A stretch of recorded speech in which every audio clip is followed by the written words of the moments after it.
Good evening, everyone. Good evening. My name is Brenda Lormel, and I serve as the equity nurse practitioner at the Massachusetts General Hospital Cancer Center. And we invite you all to this first part series of a four-part series talking about clinical trials, a candid conversation about clinical trials for our community. I am honored to be here tonight with Dr. Beverly Moy and Dr. Erica Warner as they discuss the patient experience and how to improve that.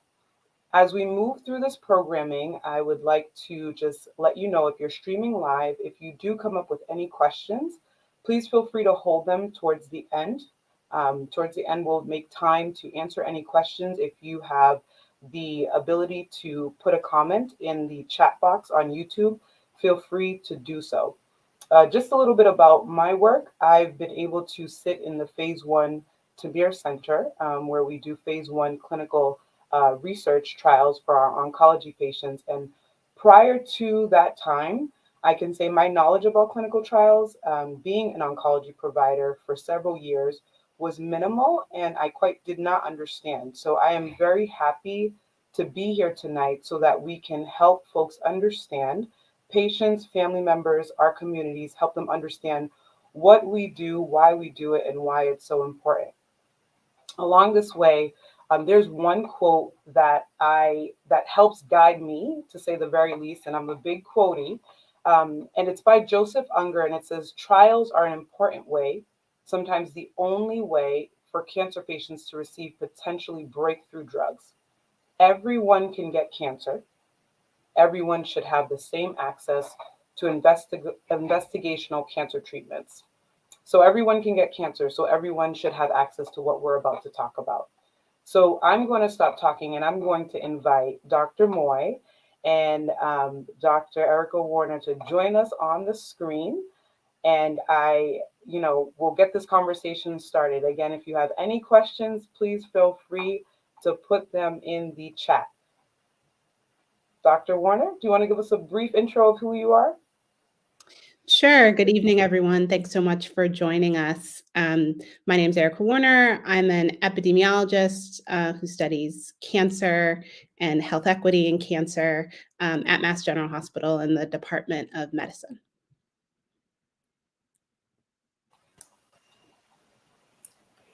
Hi, everyone. I'm Beverly Moy. I'm a medical oncologist who specializes in breast cancer at Massachusetts General Hospital. And I also am deeply involved in the equity efforts, the health equity efforts within the cancer center and the hospital at large. And I'm very, very happy to be here tonight. Thank you both. It's very nice to work with both of you guys behind the scenes, but then share the space with you this evening. So without further ado, Dr. Moy, can you just give a little bit of context about what clinical trials are? Sure. So, we're going to be talking a lot about clinical trials in this four-part series, which we're super excited to do for our community. And when we're talking about clinical trials, there are many different types of clinical trials, but we're focused on treatment clinical trials. Now, what does that mean? Well, as a doctor who takes care of patients with cancer, we kind of think of things in terms of treatment in a few ways. One is, what is the standard treatment? Meaning, what is approved by the Food and Drug Administration to be what is considered, the correct treatment to date based on past clinical trials or past research. And then we also consider what new, novel, investigational, exciting treatments might be available to a patient. And those are usually studied in clinical trials. So clinical trials really are just researching drugs that may or may not be approved yet by the Food and Drug Administration, either alone or in combination with other standard treatments. And we're testing to see how safe and effective they are in patients with cancer. That might sound scary, but it really, truly isn't, because what I think is really important to get across in the modern era of cancer treatment is that, you hear a lot about individualizing treatment for the patient or personalizing treatment for the patient with cancer. We know so much science now that if you test a person's specific cancer or specific tumor, and you look at the molecular markers that might make up or some mutations in genes and pathways that makes that cancer tick, many times we have drugs that can target that thing that went wrong in a person's cancer. But many times those drugs are not yet quite approved by the Food and Drug Administration and are only available in clinical trials. So there are many times when someone is diagnosed with cancer that clinical trials actually might provide the best treatment option that there is. And I think it's really important for people to feel empowered to ask about that option, because as an oncologist, as a physician, usually when I meet a patient, I think one of two things: what is the best standard treatment option, and what is the best clinical trial treatment option? And I present both to the patient, and then we help come to a decision together about what treatments are the best ones for the patient to choose. Thank you so much. I also want you hit the nail right on the head. I know a lot of times patients may feel like clinical trials, what is the difference between a clinical trial and standard of care, like chemotherapy? But you talk about the targeted therapy. So you're not just getting this drug that kills all your cancer cells or potential cancer cells. It's targeting to the mutation of your cancer. Right. I'll give an example. So, just last week, I actually put a patient on a clinical trial. She's a woman with metastatic or advanced breast cancer. And her disease had just spread. So it was the first time that she was being diagnosed with this situation.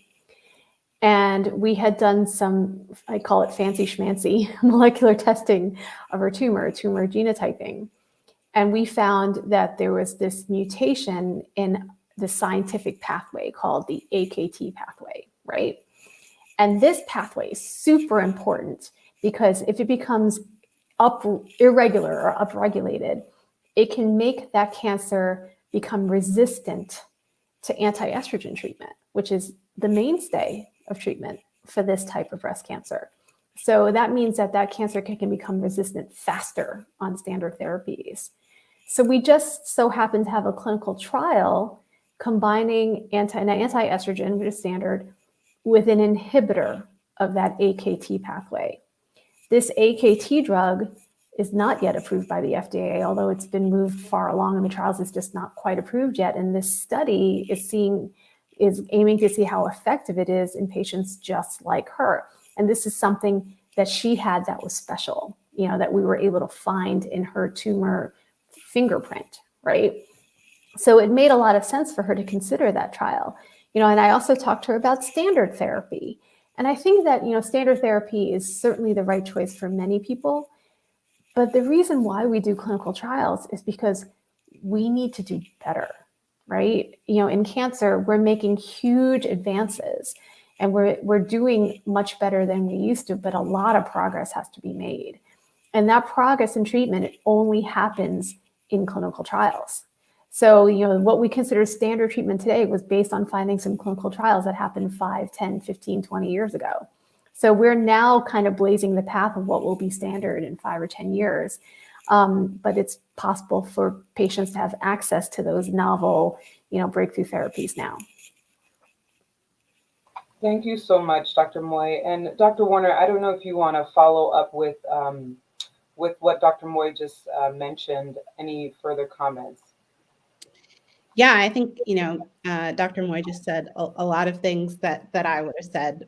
So we're totally on the same page. In terms of why clinical trials are important and why they're a therapeutic option that patients should consider, it really is about this opportunity to get access to novel therapies.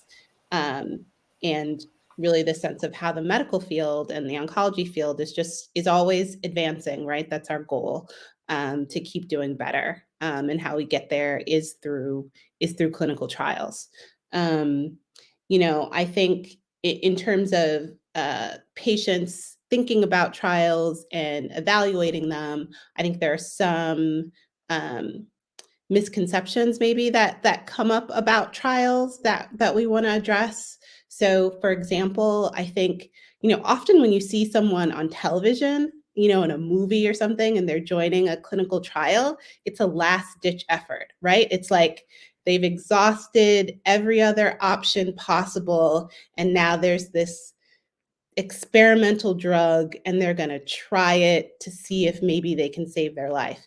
And not to say that that never happens, but it's not the only way. And certainly, I think it's not the typical way that we want patients to get into trials. So as Dr. Moy was just describing, for every patient, we want to evaluate what's the best option that's standard of care and what's the best option that's a trial. And ideally get patients onto trials earlier rather than later, when they have potentially more time to benefit from the therapeutics. I love the movie, the example of the movie in real life, because it is true, right? What we see is very different as clinicians, and of course, you as a researcher. But yes, early enrollment so that there's a longer benefit. Speaking of the patient, there are multiple people that are involved in the care team of a patient enrolled in a clinical trial. But Dr. Moy, you explained the situation that you had with your patient. Can you just share what the involvement of an oncologist in the clinical trial journey with the patient, and why is that relationship so important? So, first I would say that, I feel so fortunate to work in this with an amazing team of clinicians. And actually, I'll do an early advertisement. In 2 weeks, part 3 of this series will be a discussion with other members of the research care team, including nursing and clinical research coordinators. And everybody plays an important role in taking care of patients who enroll into clinical trials. I think my role as an oncologist, just in general, not even for patients on clinical trials, but, we have so many duties that we have. First and foremost, we have to put the patient at the center and determine what his or her goals of treatment are. And that's really important. Is it to live longer? Is it to live better? And those are things that we get to explore. And then we have to really build that trusting relationship. So when that person hears what my recommendations are, they feel that I have their best interests at heart. And I think that's really something that the oncologist has to really do in a very short period of time, right? Because with cancer, sometimes you don't have the luxury of being able to make a decision over many weeks or months. You got to make that decision kind of quickly. So, my role is to kind of hold that patient's hand and get them through the tough time as much as they possibly, as fast and as best as they possibly can, and help them make the best choice. I also have to make sure that I know what the best science is, right? So what is the best evidence so that I could, make the patient's goals be realized. Personally, I think I have the best job ever, right? I get to know people really, really well, their families really, really well. I get to know them for a really long time too, because we're doing so much better in terms of cancer treatment. And I don't think there are many jobs like ours, which is pretty special. So I think the role is, there are a lot of layers to it, and I'm so grateful that there are other people to help patients with me. But I kind of feel like, my role is to kind of quarterback all of the efforts that go on to making sure that the patient has the best treatment and the best environment that they can get treated in. Amazing. And yes, for our viewers, like Dr. Moy said, you will meet members of that team, actually work with them in a couple of weeks. And so we learned from an oncologist standpoint what that relationship is. But Erica, Dr. Warner, you do a lot of research. And I know there's some research that you've done in the past about the patient experience while enrolled on a clinical trial. Can you give us a little bit about what you've learned with your research projects most recently? Yes, so we have a project ongoing actually with Dr. Moy, and you're engaged as well. That's trying to understand the patient experience and really trying to understand how we can make it better. Same goal that we have for clinical trials, really, which is trying to improve therapeutics. And for this project, we're trying to improve patient experience. I think we're learning a lot. Um, One thing is that the patient experience on trials is very variable. So, as we'll discuss more in the next iteration of this series, where you go more in depth about what clinical trials are, but clinical trials have different phases, right? So, if you're involved in a phase 1 trial versus a phase 3 trial, just the expectations and um, the experience might be different just based on the type of trial that you're enrolled in. Some patients, um, in terms of the requirements of the trial might vary. So for most people, joining a trial is going to require some additional effort on their part, right? You might have to come into the hospital additional times for additional therapies. You might have to come in to get extra imaging or blood drawn that's necessary for the trial.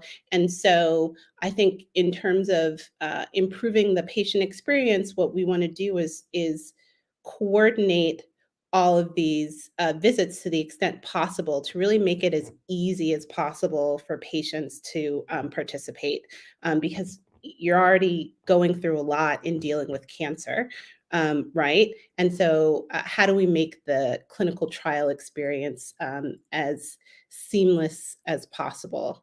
I think we're learning a lot in terms of that relationship between the patient and their care team that Dr. Moy was just talking about. That how do you build trust between the oncology team and the patient, and really seeing that is essential in terms of the decision making about joining a trial, right? Because this is a shared decision. You have your oncologist, your oncology team is presenting you with options. You might also have done some research yourself, and we always encourage and advocate for people to advocate for themselves. But for the most part, oftentimes you're being presented with options by your oncologist, your medical oncologist or your oncologist. And so we are trying to understand the ways in which we can make those relationships trusting ones, so that that decision-making process is really shared, and people understand what they're signing up for and are prepared to participate in a trial. I think those are some key things. I think there are other things we're working on in terms of how do we design trials better. So I think there's been a lot of work over the past 5 to 10 years in terms of trying to design trials in a way that maximizes patient experience, first from the beginning in terms of who's eligible for trials. One of the challenges to trials is that sometimes there are long lists of exclusion criteria, right? And what we want to do as a scientific community is make sure that all of those exclusions are justified, right? That there really is a scientific reason why patients with a certain level of something in their blood can't join this trial, so that access to trials is not systematically differential for different groups depending upon these characteristics? Or how do we design trials that are more flexible so that maybe patients don't always have to travel sometimes long distances to a central, like, academic center for all of their scans or their blood draws? Perhaps, could we do that at a site that's closer and more accessible to them where they live? And how do we support patients financially? Because there are financial costs potentially associated with joining a trial. And so support for travel, if there are potential overnight stays required because you might have to come in for a procedure and don't have time to go back home that evening. How do we provide support for lodging and those types of things? So I think there's a variety of domains that we're working on in terms of understanding and improving the patient experience. I couldn't agree with Dr. Warner more. And I think that, certainly a lot of the work that she has led and that we've done over the past several years have shown that, we always strive to make the patient experience better. And one thing that we recognize is that when you are diagnosed with cancer, it's such a burden on patients and their families, in terms of, having to go in and get treatment. It interrupts work. It's one of the leading causes for, frankly, bankruptcy in the United States, because the effects are so cascading and devastating. And when you enter a clinical trial, it does add complexity, right? Because of those extra appointments that Dr. Warner discussed, that are built in for safety, really, but some of it might be unnecessary. If there's something that has been somewhat of a silver lining of the COVID-19 pandemic, is that we had to figure out pretty quickly how to make things more virtual and to be more creative so that we didn't have to have people coming into the hospital unnecessarily. And that started really processes that we're still using today, even when the pandemic is not as surgy. So there are more virtual visits, there are more local labs, local imaging, that has really improved the patient experience. Also, based on this work, we now, at least in the phase 1 center, we're going to break it out throughout the entire cancer center, we proactively screen patients for levels of kind of emotional or financial distress or logistical distress right before starting the trial so that we can assist people ahead of time and get in touch with community resources that might be available to help patients kind of overcome the barriers. And that's something we're really pretty proud of. And a lot of that work has been done in partnership with a lot of our community partners and funders like the Truffler Foundation and others. So it's really time to make sure that the patient is put at the center in all things having to do with research. Thank you both, and thank you, Bev, for bringing up the screening tool. And what we've learned is that folks are reporting more than we think they're burdened by, and it helps us capture that information at the beginning so that we can support them while they're on trial or even while they're screening. Find the best ways to support them when they actually start their treatment. So that tool has been very, very helpful. As we move on in our programming, I just want to remind everyone who's viewing, if you do have any questions, again, please definitely jot them down. We will leave space for questions. We're getting through some of this conversation, and we will be taking time for questions in about 5 to 10 minutes.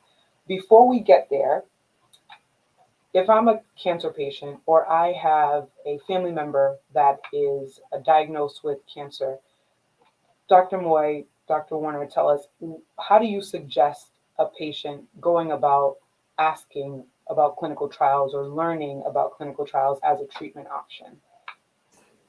I think that's such an important question, because it's interesting when I see a new patient. The patient that tends to advocate for themselves more always asks about clinical trials as treatment options. They've kind of done their homework. They might have read their situation and they might even have a specific clinical trial in mind because all of these things are seen on websites at clinicaltrials.gov. And to really know that this is an option.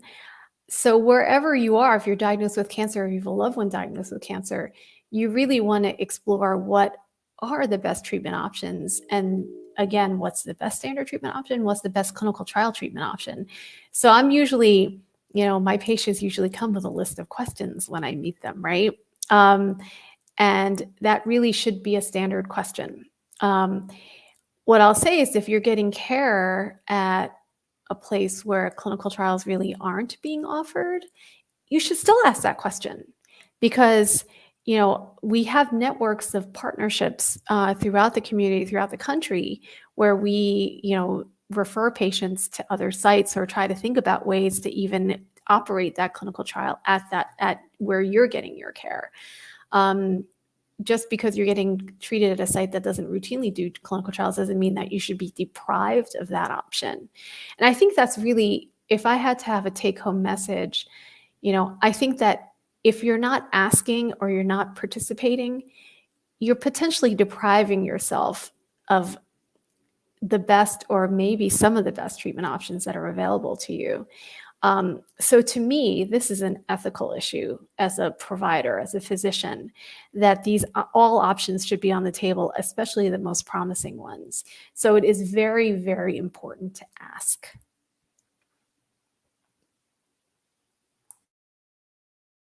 Yeah, I don't have much to add to that. I think I would just agree and echo what Dr. Moy said, really talking to your physician, to your oncologist, asking about what options are available, looking, if you want to do some research yourself, the clinicaltrials.gov, which Dr. Moy mentioned, is a website.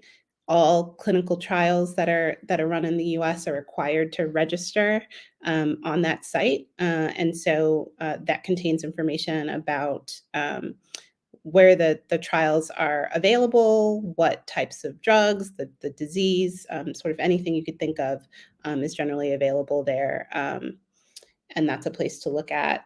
And, you can look within your own institution to see what trials are open there. But as Dr. Moy said, you don't have to be limited by your institution. It's possible to be referred elsewhere. And I think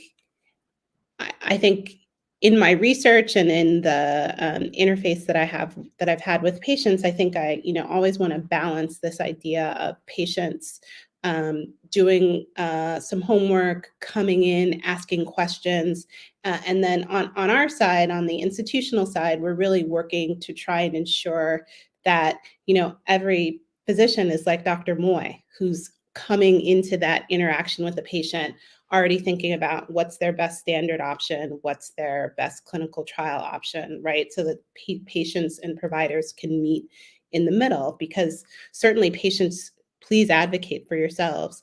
But it is a situation in which generally you have less knowledge on the subject, right, than the provider. So it's really the onus, I think, is more on providers to really be proactive in identifying and offering trials to patients. I'm actually so glad that you said that, because, one of the reasons why, if you look nationally at kind of lower enrollment in trials in the United States, is that many times physicians just don't ask patients if they're interested in participating. Maybe there's some kind of unconscious bias, or they're just not thinking about it, or they're thinking, oh, maybe the patient wouldn't want to do this. Like, they're just making assumptions. But the data, as you know, shows that if patients are asked, they tend to really consider it and potentially would agree if they were asked, if they were just made aware of these options. So it is really important for physicians, nurses, all oncology providers to keep this at top of mind. I couldn't agree with you both anymore. And also being on the clinician side and seeing the amazing things that happen, right, with patients that are enrolled, the response that they have. I think personally, I was a little bit biased to clinical trials because a lot of my time was spent inpatient in the acute care setting, and then now working in the research center and having patients that are enrolled on clinical trials for 2 years and counting, right? That's impressive. That's impressive, but we want everyone to be able to experience that. But if we're not asking, and if we're not preparing, and if we don't know, not everyone can experience that, and that's why we are here tonight. Before we go into our closing remarks from our speakers, I am going to encourage everyone who is viewing to go on into the chat. If you have the ability to type in the chat, if you're on YouTube or Twitter, and you want to ask Dr. Moy or Dr. Warner or myself a question, feel free to put it in the chat. You don't have to address it to us individually. If it's a general question, go ahead and write it in there. But as we collect these questions, if anything comes through, any lasting final remarks that you would like to share, Dr. Moy, Dr. Warner, with our audience? Well, it looks like we have can you see, I see a question from the audience. Do you mind if I address it? Absolutely. Yeah, so it looks like we have a question about what are the best ways we can make it easier for all patients to access these trials, which I think is a phenomenal question.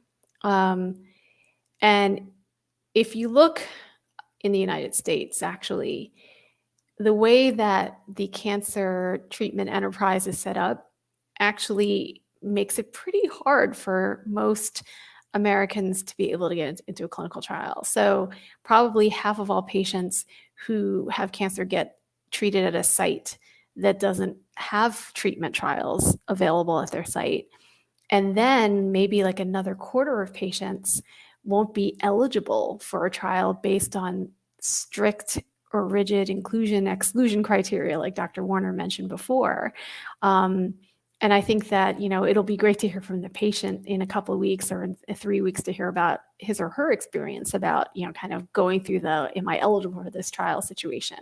So it can be sometimes a hurdle. There are a lot of barriers. So we need to do better. I think there are many ways to improve access to trials. One is actually our responsibility at a comprehensive cancer center to do better outreach to sites, cancer centers or cancer clinics that treat a lot of the patients in the community so that we can build meaningful, respectful partnerships and collaborations so that we can help those sites offer clinical trials to patients. We do that a lot actually in the city of Boston, where we have collaborations with multiple community sites and even academic safety net hospitals like Boston Medical Center, Cambridge Health Alliance, so that we can really kind of make sure that all patients have that ability. We also need to work on policy so that there are fewer kind of like insurance barriers that patients have to go through. So like, prior authorizations, permission from your primary care doctor, the insurance landscape can be very complicated for patients, and that's not acceptable. So on our end, we have to be sure that, we accept insurances, which we've made a lot of progress with, so that we can get patients in for trials. And really, we need to do more outreach like tonight, right? So that community members are aware so that we can remove barriers and improve access.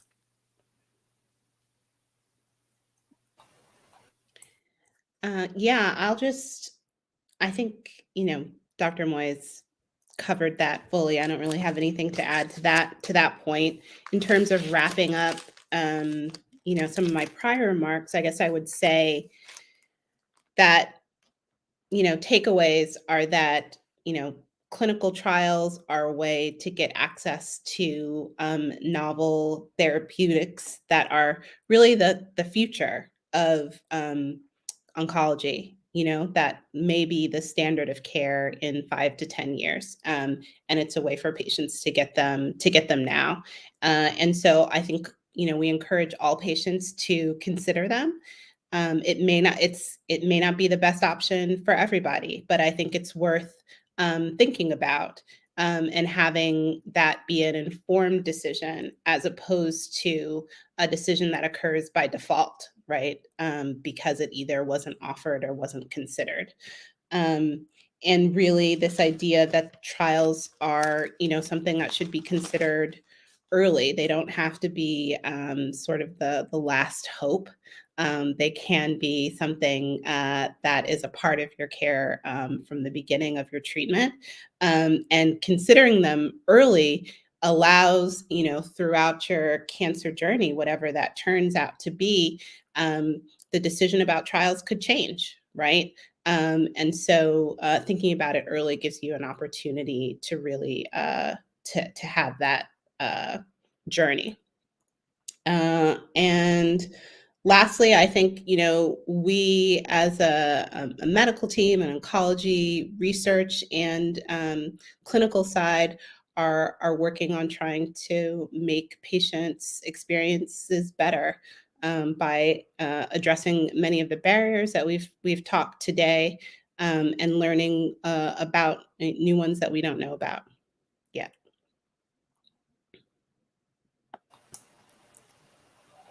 Would you like me to say some things and kind of wrap up in closing too? Absolutely. And I have a couple of things that I want to say too. So, but you first, Dr. Boyd, go ahead. Oh, okay. Well, no, you go first. No, I'll wait. You go first. Okay. No, just really everything that was said tonight is definitely, I agree. And from a community side, I will say if you are a community member, and whether you're in a faith-based community, whether you run a group of, or you lead a group of people in your community for social events, whatever have you, please, encourage them to watch this 4-part series. A lot of times we don't know. And what we don't know, we don't know. And if you're their voice and the person that they trust, they'll hear it from you before they hear it from us. If you're a family member and you have a patient or a family member who is going through a cancer journey, you may be the voice that they need. Some folks in the community might not have the access. Like, although we can put up clinicaltrials.gov on the bottom of the screen, that's fair. But when they go there, do they actually know how to navigate that platform? So as much as we're advocating for patients and we're here advocating for clinicians and we want to make the experience better, people in the community, you guys have power and you have pull, and folks look to you to be their voice. So we're saying all of this, but just know that introducing the conversation to someone may be the reason that they enroll on a clinical trial and have those same benefits like we were talking about before, of patients being on study for years to months. So please know that, yes, we're here and we're in these institutions and we're doing this live stream, but you, those viewing, you have the equal advocacy in your voice to allow folks in the community to understand what a clinical trial is and guide them to the right place. So that was the one thing I wanted to add, because again, with my experience, my parents are from Haiti. If there's anything medical, it's me. We went through COVID. Everybody's calling you because you're the provider in the family, and I didn't know what was going on, but I knew my position to provide that help. And you don't have to be a medical professional to share content to guide people to the right source. That was beautiful. I actually see there's another question from the audience that I want to address, and I'll read it out loud. If a placebo patient is enrolled in a clinical trial, can they later be placed in a priority list if the trial is successful? Which is a really great question. I'm pretty hopeful. I know you, Brenda, and I'm sure you will do this next week on February 28th. Dr. Colin Weeks and Dr. Aditya Bardia, who are two world-renowned clinical trialists and oncologists, will actually be talking about the basics of clinical trials. And they're going to describe something that we kind of just passed over, like the different phases of clinical trials. So I would encourage everybody viewing to look at that presentation, because I think that'll be really helpful. What this question is asking about is placebo, right? In cancer clinical trials, sometimes some trials randomize patients between the standard therapy versus the investigational therapy. That tends to happen in phase 3. In the earlier phase trials, there actually isn't necessarily a randomization, and everybody's getting the investigational drug. So I think that sometimes there's a misconception of people saying, I don't want to enroll the trial because I don't want to get the placebo. I don't want to get the nothing. That's actually unethical. We don't do that. Patients are getting at least what is standard today. And many times in most of the trials we do at Mass General, they're getting the investigational drug for sure because they're being tested single arm, no randomization. In the trials where there is a randomization between standard therapy plus the investigational, it's really exciting that we know of trials where, the investigational arm ends up being superior. That's why we do this, right? I can think of several in breast cancer that we actually led at Mass General over the last few years. Typically in those studies, once the results are made available, all the patients who enroll in the trial are told of the results. That's our responsibility, actually, to make sure that that's the case. And if it makes sense for the patient to get this new drug, in general, the study leadership provides that based on the situation. So, there might be situations where it might not make sense for the patient to get the drug, but it's generally offered if it was very superior, for example. So it's a really great question. I think that, people should not be afraid of randomized studies because, what I always say is, if you didn't go on the study, you'd just be getting the standard therapy. So you have a 50-50 chance of getting the investigational, whereas you'd have a 0% chance of getting the investigational if you didn't do the trial. But that's only one type of study. We do many, many different ones. And it is important to find out what all the best options are. But I'm really glad that question was asked because I think that people, we have a lot of kind of myths that we need to dispel about research studies because patients are going to get the best care.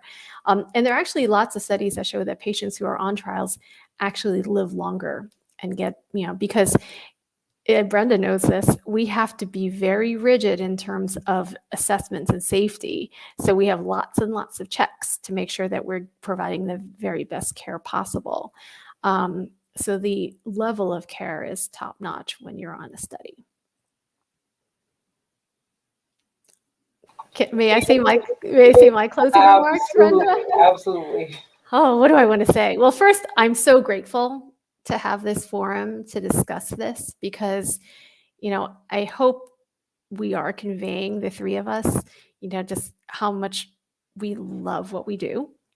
And talking directly to the community is a real privilege and pleasure for us.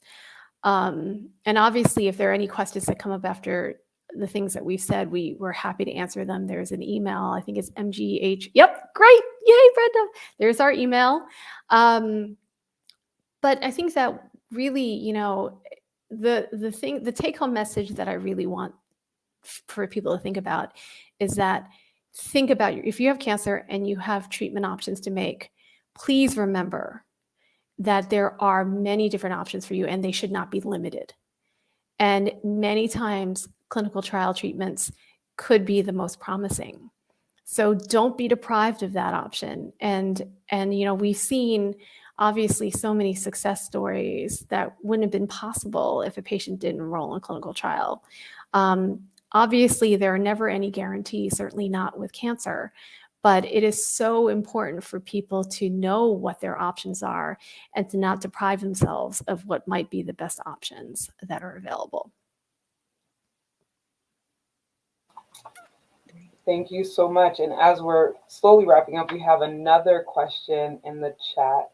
Does MGH have other materials or content that can help educate people who aren't familiar with these various options and how healthcare for cancer patients in general works?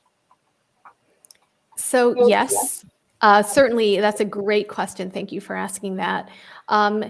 So certainly the MGH Cancer Center website has a lot of information. There actually should be a link in the general website for the PX page actually, which is, cancer information that is geared in language for the lay community, which is really important, and provides a lot of information about cancers in general and treatment options. Our YouTube page and our social media pages also provide a lot of information. We have a lot of partners within the greater hospital that provides learning, such as the Blum Learning Center. Dr. Warner, do you have resources that you could recommend as well?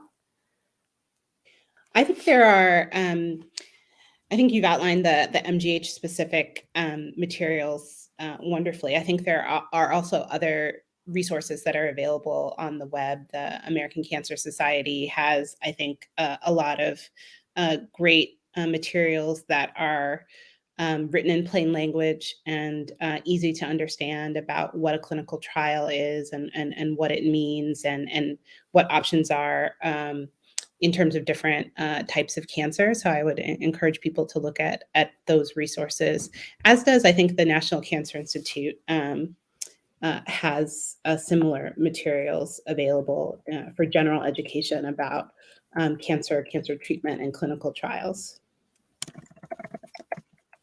And I was going to put the website for that Dr. Moy just mentioned in the comments, but I can't see actually how to put anything in the comments. Yeah, I don't know how to do it either, Brenda. I'm starting to talk and I'm on mute. Sometimes it's a good thing. But yes, Dr. Warner, if you send it to me in the private chat, I could definitely put it into the comments for our viewers. Okay, just did. Perfect. All right. Well, I think we are slowly coming to the end of our wonderful conversation. And I do thank everyone for joining us this evening. And there is the link that Dr. Warner was just mentioning there in the chat, if you have access to the chat. Next week, we will be here on Monday, February 28th, with Dr. Aditya Bardia and Dr. Colin Weeks to go over clinical trial basics, one-on-one. Talk about the phases of a clinical trial and some of their work, what have they learned. So join us. And then the following week on March 7th, you'll hear from the rest of the care team that Dr. Moy kind of outlined earlier, the multiple different people that are involved in the clinical research team. And then the last part of all of this is the most important. On the 14th, you are going to hear from one of my very dear patients who is going to share with you her experience of being enrolled in a clinical trial, what it was like, what it is like. She's still getting her treatments here. She has a very unique story. So follow us for the next 3 to 4 weeks and then close it out with our wonderful patient experience. Thank you, everyone, for being here this evening. Thank you for your questions. Thank you for your engagement. Do know that if you have any questions after this live stream, anything that comes up, again, you can email us at mghccdiversity@partners.org. And also know that this live stream is actually going to live on our YouTube channel, on our MGH Cancer Center YouTube channel.